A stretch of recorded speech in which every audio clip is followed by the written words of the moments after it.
Corona संक्रमण से बचाव के लिए उपलब्ध वैक्सीन की दोनों डोज लिए जाने के बावजूद कई लोगों के संक्रमित होने की कई मामले नागपुर से सामने आ रहे हैं। इसी बीच कई संक्रमितों को तो इलाज के लिए अस्पताल में भर्ती होने तक की भी नौबत आ रही है। इस तरह के मामलों को बढ़ता देख नागपुर से 15 ऐसे सैंपल पुणे के NIV लैब भेजे जा रहे हैं, जो वैक्सीन लेने के बाद भी न केवल पॉजिटिव आए बल्कि संक्रमण का स्तर भी उनमें काफी पाया गया। इन सैंपलों की जाँच इस वायरस के जीनोम सीक्वेंसिंग का पता लगाया जाएगा। साथ ही ये भी कि क्या ऐसे म्यूटेशन की वजह से तो नहीं हो रहा, और अगर हो रहा है तो मौजूदा वैक्सीन इस पर कितनी प्रभावी है। स्वदेशी दोनों वैक्सीनों को कोरोना संक्रमण के खिलाफ कवच के रूप में देखा जा रहा है। बावजूद इसके नागपुर समेत कई जगहों पर वैक्सीन की दोनों डोज लेने के बाद भी लोगों के संक्रमित होने की खबरें आ रही हैं। वैक्सीन लेने के बाद भी कोई व्यक्ति संक्रमित नहीं हो सकता, ऐसा दावा न मेडिकल एक्सपर्ट्स का है, न सरकार का ही, और न ही वैक्सीन बनाने वाली दोनों कंपनियों का। एक दावा जो किया जा रहा है कि वैक्सीन से आपको वायरस के खिलाफ प्रोटेक्शन मिलेगा, जिससे आपकी मौत नहीं होगी। ये दावा काफ़ी हद तक सच भी दिखता है, क्योंकि नागपुर में अब तक ऐसा एक भी मामला सामने नहीं आया जिसमें किसी ने वैक्सीन की दोनों डोज ली हो, बावजूद इसके संक्रमण की चपेट में आने की वजह से उसकी जान चली गई हो। लेकिन वैक्सीन लेने के बाद भी अब ऐसे कई मामले सामने आ रहे हैं जिसमें लोगों के न केवल कोरोना वायरस से जल्द संक्रमित हो जाने बल्कि अस्पताल में भर्ती होने की नौबत आ रही है। हालांकि ये मामले भी छुटपुट ही हैं। बावजूद उसके ऐसा होने के सही कारणों का पता लगाने के लिए नागपुर के IGGMC अस्पताल से 15 ऐसे लोग जो वैक्सीन लेने के बाद भी संक्रमित हुए, उनके सैंपलों को जांच के लिए पुणे स्थित नेशनल इंस्टीट्यूट ऑफ वायरोलॉजी भेजा जा रहा है। Government of Maharashtra director of health service की तरफ से हमको एक लेटर मिला है। उसमें उन्होंने हमको जो वैक्सीनेटेड पेशेंट है और अभी उनको इन्फेक्शन हुआ है और उनका RT-PCR करने का है, ऐसे सैंपल जिनकी CT वैल्यू 25 से कम है, ऐसे सैंपल NIV पुणे को भेजने के लिए बोला है फॉर जीनोमिक सीक्वेंसिंग।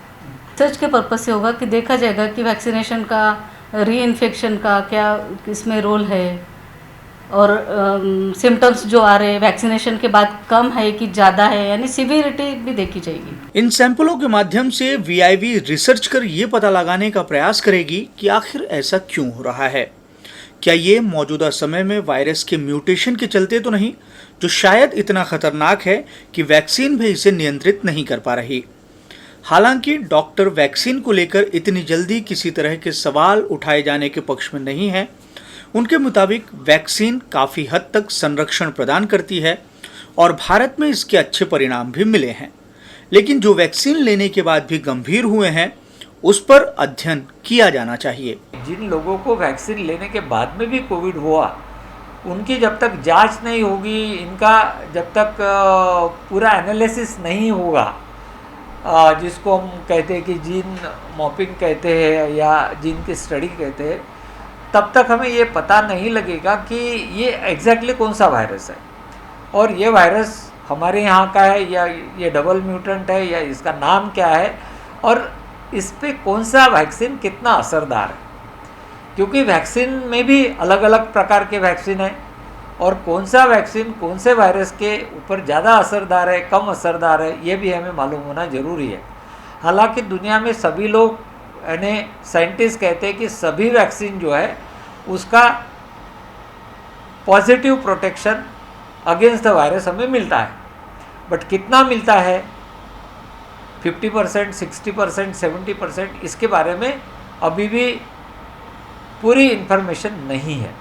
कहते हैं कि वैक्सीन का एक डोज लेने के बाद 50% तो हमें प्रोटेक्शन मिल ही जाता है, 2 लेने के बाद में 80-90% प्रोटेक्शन मिल सकता है, बट ये सभी वैक्सीन के अगेंस्ट में या पर्टिकुलर वैक्सीन के अगेंस्ट में, और ये जो प्रोटेक्शन मिल रहा है ये क्या हमें पहले वायरस था उसके अगेंस्ट में मिल रहा है या कि अभी नया म्यूटेंट है उसके अगेंस्ट में मिल रहा है, ये सारी चीज़ें जब तक पूरी स्टडी नहीं होती तब तक हमें पता नहीं लगेगा। उसके लिए हमें थोड़ा रिसर्च करना चाहिए और हमारे यहाँ रिसर्च लैब के रिपोर्ट जितने जल्दी आएंगे तभी हमें पता चलेगा। देश के कई मेडिकल विशेषज्ञ ये मानते हैं कि दुनिया भर में कोरोना वायरस के कई स्ट्रेन मिले हैं। इनमें से साउथ अफ्रीका के स्ट्रेन के खिलाफ लड़ाई में भारतीय वैक्सीन को उतना प्रभावी नहीं पाया गया है। कोई भी वैक्सीन तब तक पूरी तरह प्रभावी नहीं होती जब तक वह किसी वायरस के सभी म्यूटेशन पर अपनी पकड़ ना बना ले। कोरोना वायरस के कई स्ट्रेन और म्यूटेशन दुनिया में सामने आ चुके हैं, इसलिए संभव है कि मौजूदा समय की कोई भी वैक्सीन 100% इस पर प्रभावी ना हो। लेकिन कोरोना संक्रमण के खिलाफ अब तक सामने आई सभी वैक्सीन काफी हद तक प्रभावी जरूर दिखती हैं। वैक्सीन आपको प्रोटेक्शन देती है, यानी वैक्सीन लेने के बाद आपको कोविड होने का चांस कम होता है और उसकी सीवियरिटी कम रहती है। लेकिन वैक्सीन लेने के बाद 100% आपको कोविड होगा नहीं, ये धारणा गलत है, क्योंकि कोई भी वैक्सीन कंप्लीट प्रोटेक्शन नहीं देता जब तक वो वैक्सीन में सभी प्रकार के स्ट्रेन या म्यूटेंट इंक्लूड नहीं होते हैं। और अभी जितने भी म्यूटेंट हम लोग देख रहे हैं, जहाँ पे तेज़ी से इन्फेक्शन बढ़ रहा है, विदर्भ में भी देखिए, नागपुर में देखिए, तो ये स्ट्रेन डबल म्यूटेंट है या ट्रिपल म्यूटेंट है या ये ब्रिटिश स्ट्रेन है या साउथ अफ्रीका का है या और कहीं का स्ट्रेन है या ब्राज़ील का, ये हमें पता नहीं अभी तक। हम कहते हैं कि ये स्ट्रेन्स अलग है और अलग होना भी चाहिए, क्योंकि अभी ज़्यादातर लोगों में जो यंग लोग हैं उनमें काफ़ी तेज़ी से बीमारी बढ़ रही है और उनमें डेथ रेट भी बढ़ रहा है। तो एक तो कारण हो सकता है कि वैक्सीन लेने के बाद भी हमें हो रहा, इसका मतलब है कि अलग म्यूटेंट है। हो सकता है वैक्सीन का उसके ऊपर उतना ज़्यादा इफ़ेक्ट नहीं हुआ हो और ये म्यूटेंट के अगेंस्ट में जितना प्रोटेक्शन मिलना चाहिए वो नहीं मिला। कोरोना संक्रमण के खिलाफ देश में शुरू लड़ाई में वैक्सीनेशन प्रोग्राम को एक बड़े हथियार के रूप में देखा जा रहा है।